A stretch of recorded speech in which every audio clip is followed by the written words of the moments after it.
So, Ragiroth do what?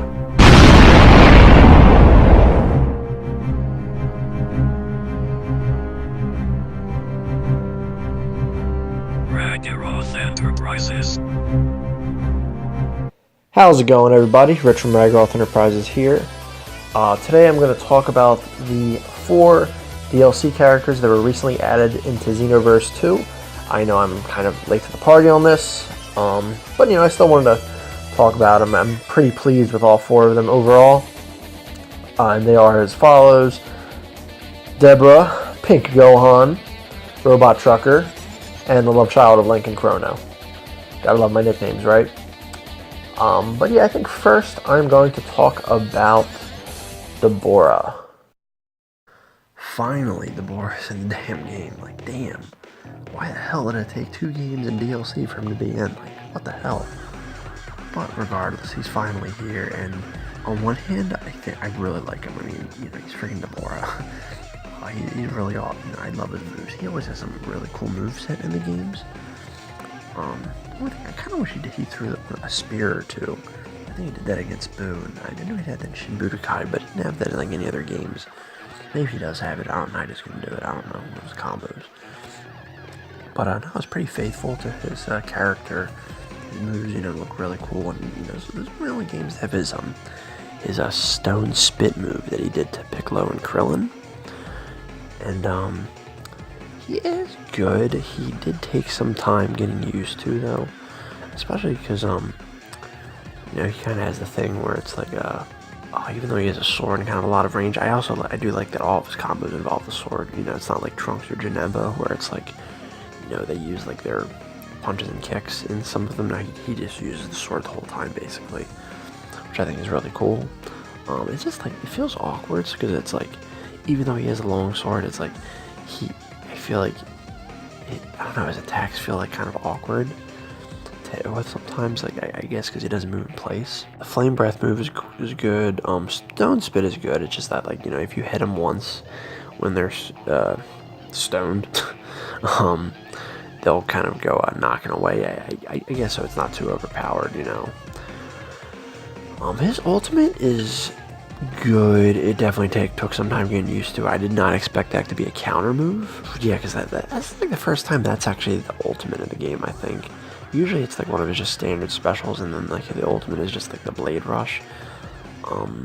It is very faithful to the show, because I actually recently watched the Gohan and Borah fight, and he does kind of like phase through Gohan's attack and then appear out of nowhere and blast him with the attack. So it is pretty cool. It took some time getting used to how to pull it off. I also love that his throw is basically how he killed Kibito. I would probably say maybe he's my 2nd or 3rd favorite character in this pack. I'm really happy he's finally in the game. Even if we're not getting him in fighters, at least we have him in this.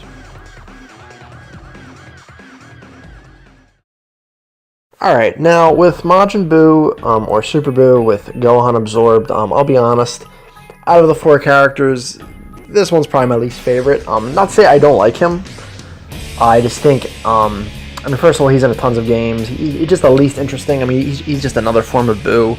The other 3 characters are characters that aren't represented in the game at all, at least in terms of playability. And I do like this form of Buu.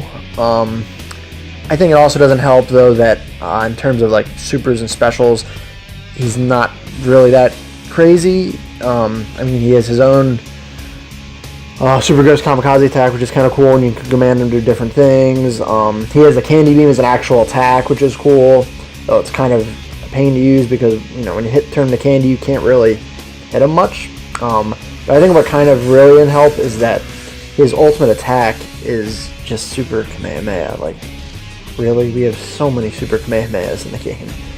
At least Perfect Kamehameha has a little different properties, but this is literally just Super Kamehameha.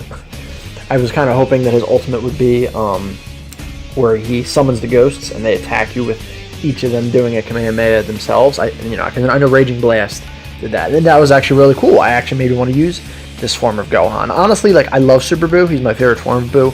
But I kind of just like using plain old Super Buu because he just has his own moves. Like the Assault Rain move, for instance, the other forms of Boo, like the Go Tanks one and the Go On one, don't really have that. But overall, I mean, he's still pretty cool, and I know he is kind of a character that kind of needed to be in the game. He's part of the actual sagas, he's canon and all that crap. And it was a weird exclusion. He wasn't in, just like the Borah. So just finally they at least corrected that and put him in the game. But now that not only that, but he'll be out of the way, so I don't have to worry about wasting a character time and resources on him for Xenoverse 3. I do like that they did give him his own melee, up close combo attacks. I kind of thought they would just maybe copied Super Boos, like they did with the Final Form Frieza and Cell, like the Final Form and 100% Frieza and Perfect and Super Perfect Cell. They just have the same combos. They have some different special moves, but they have the same combos. I kind of thought they were just going to do that Super Boo, but I am glad they at least went the extra mile and added unique combos for him as well. I guess they're a little more, polished, more, as opposed to Super Boos that are, more kind of, I don't want to say clunky, more Boo-ish, we'll put it that way. And I love his throw, where he just, freaking grabs you with a long arm and then just tosses you with a tentacle. That is one thing I like about the absorbed forms of Super Boo. He has, that longer tentacle, which I think looks really cool, much cooler than, Super Boo and Kid Boos and Fat Boo's dinky little tentacles.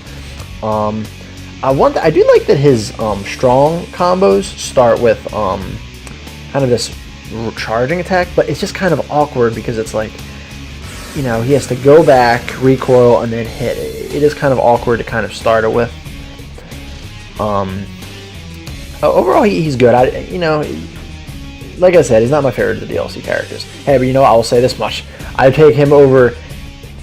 much prefer him over the characters in Pack 2. I really don't understand who thought adding Champa and Vados were a good idea. So at least he actually fought and is really, I don't say really important, but you know what I mean. He's important in the sagas.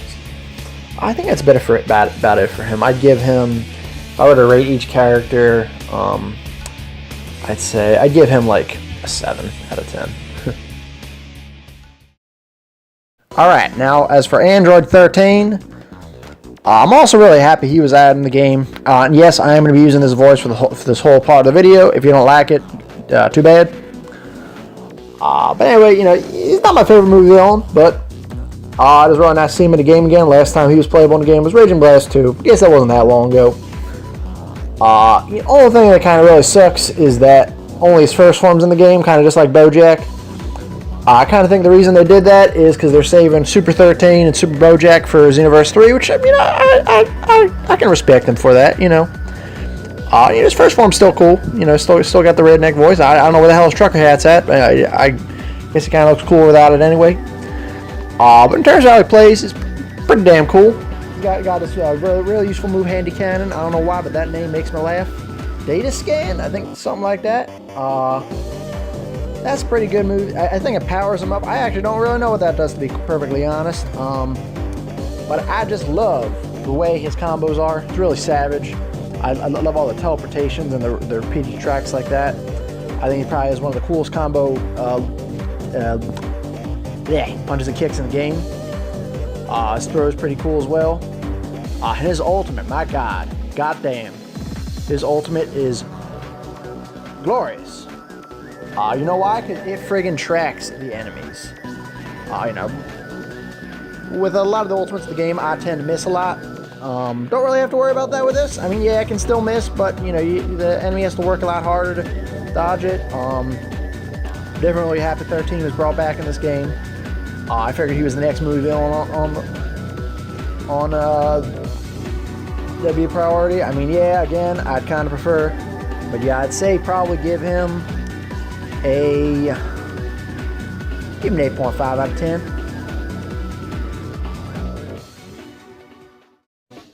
Alright, now, Tapion. Oh my god, the last time Tapion has been playable in a game was Tenkaichi 3 on the PS2 and Wii.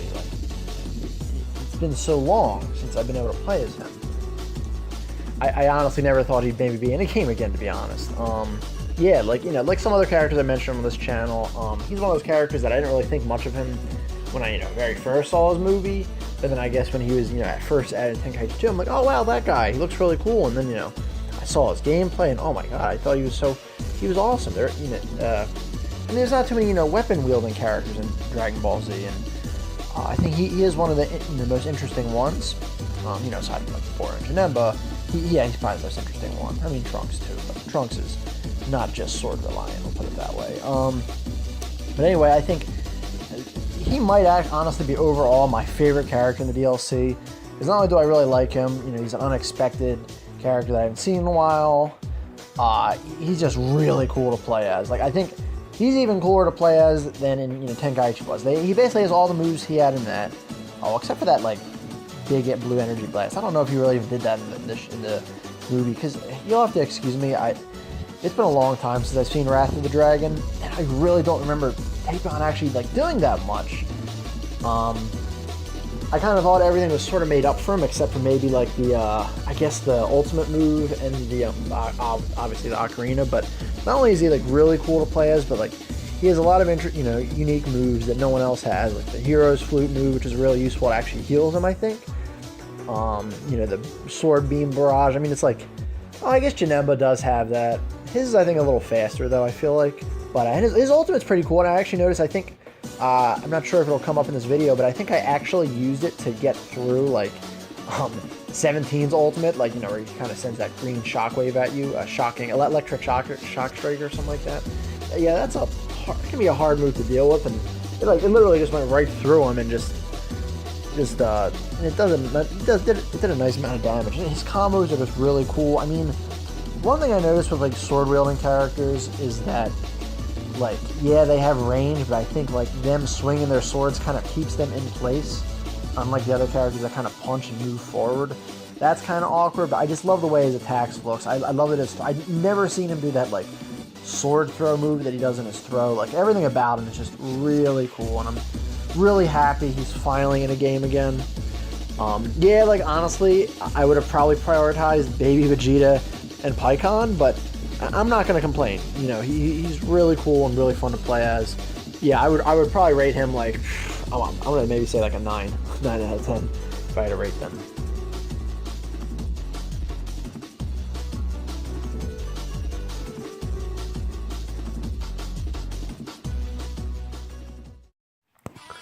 So that's all for DLC Pack 4. I did want to talk a little bit about the next upcoming DLC pack. Originally, we didn't really have much to go on, aside from hearing that, like, I think there was going to be a new form of Goku and an original character. Most people thought it'd be Jiren, Ultra Instinct Goku, and maybe like Demigra or Final Form Mira, or possibly Android 21 because of promotion for fighters. But there were some data mines, and the character codes are R17, JRN, Fu, and BLF. R17 basically stands for Ranger Android 17. Now, if this is a costume with maybe some new moves, cool. I love Android 17. Wouldn't mind if you had another costume. If it's a full character, I don't know. I'd be kind of mixed about that, because it'd probably be really awesome, but at the same time, it's like, I don't really think it needs to be another character. As for Jiren, that's right, I've never really talked about Jiren on this channel at all. I'll be honest, I really am not that crazy about him. I don't hate him. I don't dislike him. He's just very meh. His design is incredibly boring. He's done maybe a couple cool moves and all, but nothing really that crazy. Nothing, as good as, like, Hit, Goku Black, Zamasu, anything like that. I'm not that picky on personality, but he's kind of boring in that department too. Just everything about him just feels very blah, and I feel like, obviously I knew he's going to be playable at some point, but I really think they should have just waited till Xenoverse 3, till the tournament power is over, so we kind of have, his whole moveset to choose from. Can we just get some characters that are missing, like Baby Vegeta and Pikkon and Maju? Like, do we really have to, like, put this guy in? I don't know. Maybe he'll be cool, but I really am not that crazy about him and having to be in right now. And as for Fu, for those wondering what it most likely stands for, Fu is supposedly, well, not supposedly, he's Toa and Mira's son from Dragon Ball Online. Now, I don't really know what to think about this, because I was really hoping the original character would be either Final Form Mira, Demigra, or maybe even Android 21. I've seen pictures of him. He does not look that cool. I mean, cool at all. I mean, okay, granted, yeah, he's a baby. He's probably not going to be a baby in this. Maybe he'll look a lot cooler as an adult. I don't know. I'm still not particularly crazy. I don't know. I guess I should just wait and see what happens with him. Maybe he'll be cool. I don't know. But and then I guess possibly we're going to be getting Ultra Instinct Goku, which just like Jiren, not particularly crazy about. I personally think Super Saiyan Blue is a much cooler transformation. I really think the next stage should be him getting white hair. The sad thing is, aside from the hair, I actually do think it's a really cool form, and you know, when we've seen it in action, it is really cool. The hair is just what kind of really craps on it for me. I'm sorry, I just don't understand this like obsession with having like the base form hair and all that. Like, it's just very boring to me, very lazy. Yeah, I mean, I guess if it was just white hair, it'd be just be color swapped Super Saiyan hair. But to me, I don't know. It's just more interesting and just seemed like the natural next progression. But you know, of course not. We can never just get, you know, what seems obvious and cool. Of course not. No, we have to get crazy and lazy. That rhymed. I don't know. Maybe Ultra Instinct Goku will be cool. I'm sure he will be. It's just the design. It's just like, ugh. But that's about it. Hopefully we're going to get at least maybe one or two more. I mean, I know like, you know, as time goes by, there's more stuff added to the data mine. So, I don't know. Maybe we'll get something, you know, make me a little happier. Oh, and also supposedly, they also found in the data mine that there might be a Super Saiyan Blue form added for created characters. At least, well, obviously Saiyans. Which would be pretty cool. I mean, obviously I'd prefer Super Saiyan 4, but I mean, I can't say no to Super Saiyan Blue either. So I think that's about it for this video. Let me know you guys what you think about the characters in Pack 4. Do you like them? Do you hate them? Are you excited for Pack 5? You know, I feel like I'm in a minority with like Jiren and Ultra Instinct Goku. Like everyone else loves them. I'm personally very meh on them.